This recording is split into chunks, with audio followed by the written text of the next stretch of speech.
G'day, my name is Pete. You're watching Ahead of the Curve. So welcome back. This is the second part of a two-part series. If you've missed the first part, I'll include a link in the description section below this video. But in this video, we're going to take a little bit more time and examine each one of the different options or different settings in the Tesla Model 3 or the Model Y. Okay, so let's start right at the beginning. As you've probably worked out by now, in order to bring up these menus in the Tesla user interface, you just hit the car icon in the bottom right hand corner of the screen. Let's start off with the lights. There's a couple of different options here. I would select automatic, but I would get rid of auto high beam. So auto just brings up the lights as soon as you start driving, but the automatic high beams I would leave off for now. Reason being is, and look, this may change going forward, but at this stage, and I'm recording this video towards the end of February 2022, at this stage, I don't think it's quite up to scratch for a couple of reasons. So first one, it seems to get confused by really bright speed signs or really bright traffic signs, and it seems to dip the auto high beams even though there is no oncoming car.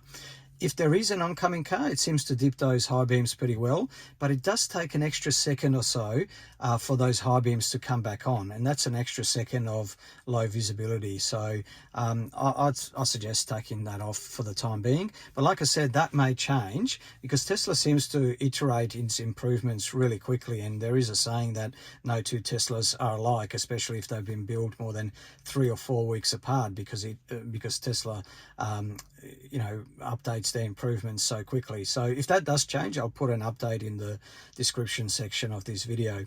The windscreen wipers are a different story altogether though. Tesla set up a artificial intelligence software a little while ago. They called it Deep Rain, and what it would do is it would learn the habits of Tesla drivers to see when they turn the windscreen wipers on. Now obviously it's got sensors as well, so you can tell whether it's raining, but it just helped to really smooth out knowing whether to have your windscreen wipers going really fast or slow. It's actually been really good, so I would recommend leaving that in automatic. The two red circles that you can see there, so that's the dash cam, the Tesla dash cam that I recorded that near accident on in the previous episode, and or part 1 of this video. And this is Sentry, which utilizes 4 of the 9 cameras in the car, but we'll talk about that more in the other menus. So this is a performance, so it's got different menus here from the standard range. So the standard range, or what's now called a rear-wheel drive, or just the Tesla Model 3, that won't have the regenerative braking, so you won't be able to choose between low and standard. If you are in a long range or a performance, and look, if you're only just starting and this is the first time or your first EV, you can leave it in low. I would recommend putting into standard as soon as you can, for 2 reasons. So number one, as I've explained in the previous video, the regenerative braking really helps in emergency situations where you have to hit the brakes really quickly, because while your foot is still on the accelerator, so way before your foot even makes it over to the brake pedal, the car already starts slowing down. So and the more aggressive the regenerative braking, the firmer it is, the more pronounced that effect, you would presume. So and then there's another reason also, in the more aggressive that regenerative braking, the more energy that you're able to put back into the battery as a result of the kinetic energy that you're utilizing for that. Now every trim of the Tesla Model 3 or the Model Y, so the Model 3 and the Model Y user interface are pretty much identical. So they'll all have 3 options in terms of the stopping mode. So the creep mode, that seems to replicate what a automatic transmission internal combustion engine car would be like. When you take your foot off the brake, it will slowly start to creep forward. So if this is your first time in an EV and you're not sure of everything, you can start on that. That's probably not a bad option. This is an option that effectively puts the car into neutral when you take your foot off the accelerator. So I don't know too many people that utilize this option. If I'm wrong, and if you think this is a great option, please let me know in the comments. But like I said, I don't know too many people that utilize that. This, I think, is a great option. So this came out maybe 6-8 months ago through a free over-the-air update, and it's effectively the single pedal driving mode. So previously the car would utilize regenerative braking up to a certain point, so you know, a few miles an hour or a few kilometers an hour, and if you got down below that threshold, what it will do is the regenerative braking will slowly fade away. But now with hold mode, as soon as you take your foot off the accelerator, the car comes to a complete stop, utilizing nothing but the regenerative braking. So you never have to touch the brake, which is great, because you won't you know, you won't wear out your brakes, you won't have to be machining your discs or anything like that. So so that's great, of course, unless you're going to the track or driving like a hoon or in emergencies. But other than that, you may be able to drive most of your trips without ever touching the brakes. So true single pedal driving. So yeah, that's a great feature. Slip start is something that you might want to think about if you get stuck in the sand or in the snow. So this is the charging menu. Now you'll notice there's a couple of connotations or notations here. So one says daily, the other one says trip. The reason why you can see that here and you won't be able to see that in a standard range car is because the long range or performance, at the moment at least, they utilize the NCA, the nickel cobalt aluminium batteries, and they're a slightly different chemistry, and they don't like to sit at 100% all the time. So Tesla actually recommends having this at no more than 90% on a daily basis. Of course, if you're going to go on a long road trip, perfectly fine to charge to, let's say, 90%. And then when you wake up first thing in the morning, and let's say you're leaving in an hour's time, or you're going to, you know, take a bit of time before you pack and get in the car, you can then move it to 100%, and that way by the time you're ready to go, you've got 100% power in your battery. Now look, the battery really is the happiest around 50%. That said, it's perfectly fine to charge to 90% on a daily basis. You just don't want to leave it there at 100% festering there for extended periods of time. But that only relates to the NCA battery, and you know that it's an NCA battery because you will have those two words there, the daily and the trip. Now if it's a LFP battery, or the lithium iron phosphate battery, the LFP battery, it won't have these two words, and that's, with that battery, it's perfectly fine to charge to 100% every day, all day. So that's not an issue with those batteries at all. Now you can schedule your charging at a predetermined time. So I've put it there to 11 o'clock to show you there's actually, in Western Australia, there's a EV tariff, and I'll include a link in the description section that will take you directly to that Synergy EV tariff. And there may also be another trial later on in the year where they're utilizing tariffs in the middle of the day for you know, lower tariffs in the middle of the day for EVs. But at the moment in WA, if you charge between 11 a.m. and 4 a.m, you'll get a 30% discount on all the power that you consume during that period of time, not just the power from your EV. So that's one to have a think about. There will be other tariffs in the eastern states. Actually, there's more in the eastern states. Let's have a look at Autopilot. Now this car is equipped with full self-driving, so it's got quite a few different options, and it's probably beyond the scope of this video to be going into too much detail with those. But if you don't have FSD, this screen will look a little bit different. I'll post up a screenshot of that so you can see the difference there. But like I said, not, you know, it's quite a lot to do there, so we'll leave that for another time.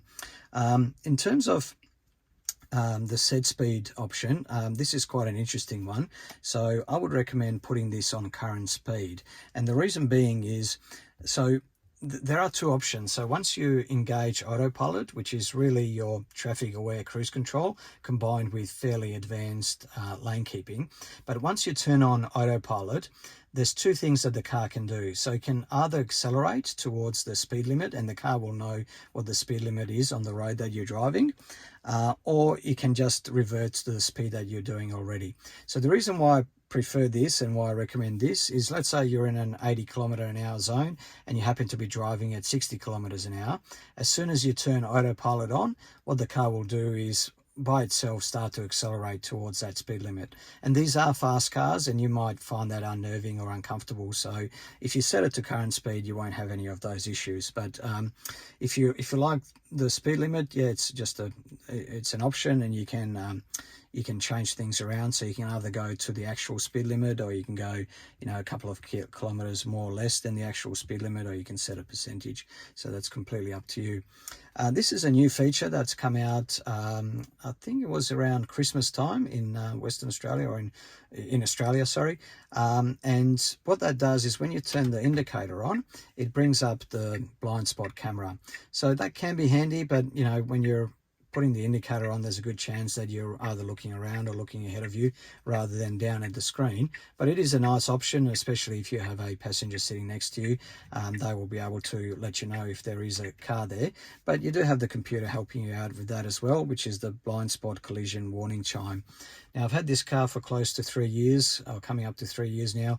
I've never actually heard that that chime go off. I may be mistaking, but I don't specifically remember that ever going off. I don't know if that's my driving or if it doesn't work or whatever the case may be. But irrespective, yeah, I'd suggest leaving that one on because it is a safety feature. Now, with the speed limit warning, you can have it in display, or you can have it chiming away. Now, if you're likely to be going over the speed limit even by 1 or 2 kilometers fairly regularly, then that will probably annoy you. So you might want to just leave it on display, and that way it will so the speed limit sign will come up in red, or the circle around it will tell you that you're going over the speed limit. But you can adjust those things. So similar to before, you can offset the kilometers an hour, so to -2 or +2 or any way you like, and you can do it in absolute terms as well. So that's an interesting one. Forward collision warning. So obviously, look, you can leave it off if you really wanted to, but I would probably recommend at least having it on medium or even early. Probably no downside to that. The car doesn't respond in any way with this one. All it does is it warns you that there may be an obstacle that you might be at risk of colliding with. Now, it does have automatic emergency braking, so if you do get too close, or if there is the chance of a collision, the brakes will come on automatically, but obviously you don't rely on that. The lane departure avoidance, so this is quite interesting too. So if you were to, let's say, fall asleep or for any other reason stop paying attention to the road, what it should do is, well, it actually has 2 options. So it can either warn you that you're running off the road, or it can slowly try and adjust the steering to bring you back into what it thinks is the middle of the lane. So you can have it on warning. I think assist is probably not a bad option. We've talked about emergency braking, obstacle aware acceleration. So this is an important one. So Teslas have got instant torque, just like any electric vehicle, but they're really powerful cars. And should you have your car in drive and for some reason hit the accelerator rather than the brake by accident or what have you, that could be, catastrophic. So if you have obstacle aware acceleration turned on, what that will do is it will just dampen the ability of the car to accelerate. So it won't accelerate, really quickly. This is a new one as well, a relatively new one. It came out about 6 months or so ago. So if you have full self-driving, the car can tell or differentiate between red, amber or green lights. So let's say you're stuck on the traffic lights and you're not paying attention and the light has turned green. So rather than having the person behind you honk at you, this will give you a chime if it notices that you haven't really moved once the light has turned green. So yeah, useful feature there. So next menu here, let's fast forward to the lock menu. So there's a few things to have a look at here. Now, I keep this on because if you were to leave your doors or boot open for or the bonnet, the trunk or the frunk in American speak, then it's handy to get a notification on your app to let you know that you've done that. So I'll leave that on doors and windows, which is a good one. I really like this one as well, which is the walk away door lock, which is basically, if you're using your smartphone as a key to the car, so rather than using the key card that comes with the car, you know, if you walk towards the car and as long as you've got Bluetooth turned on, you should be able to just open the car. And as soon as you start walking away from it and you leave the Bluetooth range, the car will lock by itself. So I really like that. What I'd also like to have is I like to have this turned on. So especially at the beginning, you may not trust the car locking itself. So this way, it will make it will slightly honk the horn, so it will let you know that the car has locked itself, which is quite good. I also like this one, which is close windows on lock. Obviously, you don't want to leave your windows open accidentally and come back only to learn that it's rained in the meantime and all your seats are wet. So that's another good one. Going to the lights, so we've talked about the lights here a little bit at the beginning. As I suggested, leave auto high beam off if you can. The rest is fairly self-explanatory. Now this is a interesting one, so I definitely recommend leaving this on auto, but there are a couple of options. So you can have it on light, which was the screen that we saw before, or you can have it on dark.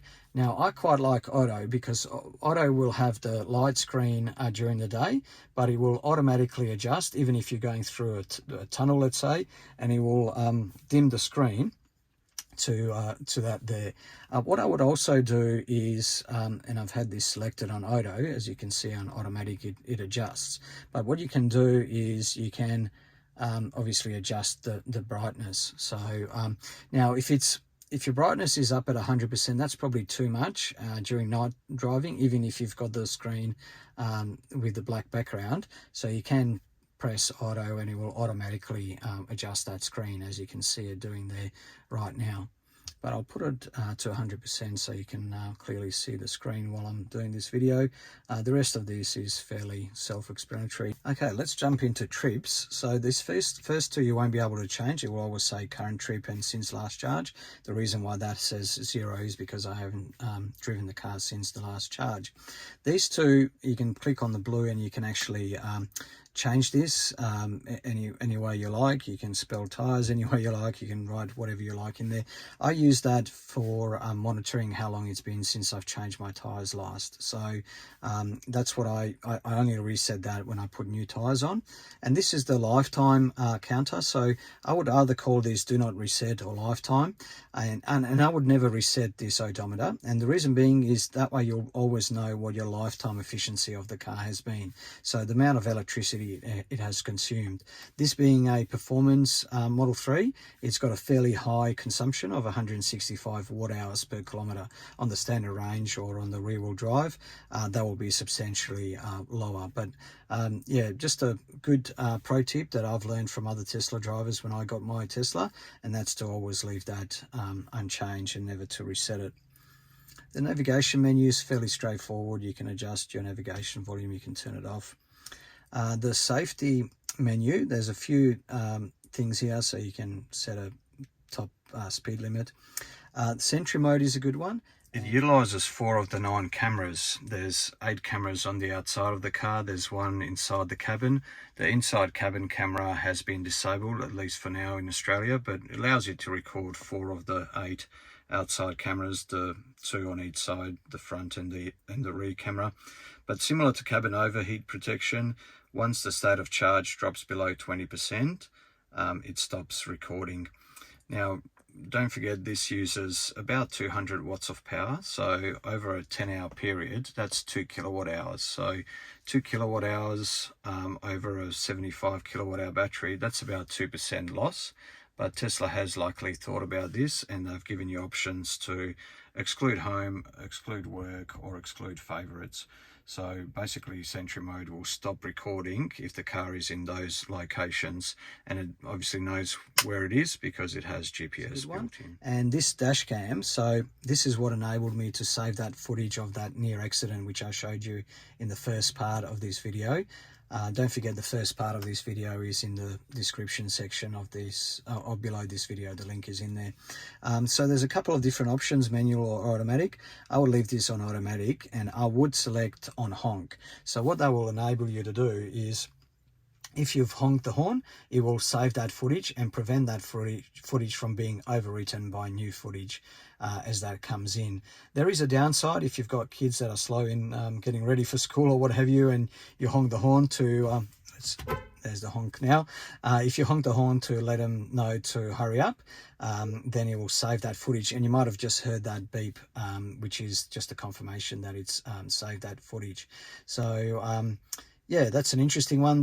The car's actually pretty good at, obviously if the airbag goes off, it will save the footage, but and the car's pretty good at knowing if, you know, the car's not behaving or not being driven normally, so it may save that footage in those events if you've got it on automatic. If you need to delete the dashcam clips, you can do that from here. You can format the USB drive. Obviously, if you format the USB drive, you will delete everything that's on there. The USB drive in the more recent Model 3s and Model Ys is in the glove box. With the older ones, like this one, it's in the center console, so underneath. Now, if you can utilize obviously the Tesla USB that comes with the car, with the newer versions. You can put in your own. You can use a micro SDXC card if you wanted to. If you do that, I would definitely recommend going for the high endurance version. So you want something that's designed for dashcam, that's designed to be written and overwritten numerous times over. Otherwise it could crash or become corrupted just when you would really need that footage. This is another important one that I touched on in the first part of this video. So that's the cabin overheat protection, especially if you have kids or a pet. And what it will effectively do is prevent the cabin interior temperature from exceeding 40 degrees. So that's good. It means that all your trims in the car should last longer, etc. Don't forget though that as soon as the state of charge in the battery gets to 20%, that will turn off. Now if you enable that, it will stay on for up to 12 hours. So if you're in a situation where you park your car in the sun at work and you stay at work for 8 to 10 hours, you will notice that you are using up a bit of your battery. So in those circumstances, you may wish to turn it off and just use your phone to turn your aircon on just before you're ready to walk to the car. So give it 5 or 10 minutes. Even on a really hot 40-degree day, the car will cool down and will be really pleasant to get into. Alternatively, you can run it for 20 minutes or half an hour and the car will be ice cold when you get in, which is quite nice as well. But leaving it on for 10 hours every single day, it will use up a bit of power, and maybe that's unnecessary. But if you do have kids or pets and you're really stressed about inadvertently leaving them in the car unattended, then definitely a good option to leave that on. Now the last menu here is the service menu. If you wanted to know any more information about some of these things, you can go into the owner's manual there. It's an online owner's manual. You'll notice that you don't get a book when you, as with normal cars or as with standard cars, that the book is usually in the glove box. Here you have a owner's manual which is built into the Tesla user interface, which is really great. Most of these things you don't really have to worry about, but if you do get into Strive, it's nice that they include the number. So this is the number to call in Australia if you do get stranded, or if you blow a tire, or if you have any other issue. Mind you, if you do have a puncture or anything like that, the Tesla roadside assistance is restricted to within a couple of 100 kilometers of the metropolitan area. So it probably makes sense to have an RAC or some other roadside assistant membership, especially if you're doing those longer road trips outside the metro area. But look, that's pretty much it. So hopefully you got some value out of that. Look, there is a couple of extra things here. So there's your Wi-Fi settings, there's your Bluetooth. These are all your notifications, and you probably won't see this on many cars. This is the home link button that allows you to open and close the garage door or the gate that you've connected. So initially when I got this car, it was provided free of charge. It came with the car. Then they started providing it as an optional extra because there is a bit of a frequency difference between the home link that comes from the US and our frequencies here in Australia. But but I think you may still be able to buy HomeLink as an optional accessory from the Tesla website. But look, that's pretty much it. I think we've covered everything in quite a bit of detail. A fairly long video, but hopefully you got something out of it. If you did, please do give it a thumbs up. Please also share this video with anyone else that you may think may find this valuable. But as always, stay safe, stay sustainable, and stay ahead of the curve. Ciao.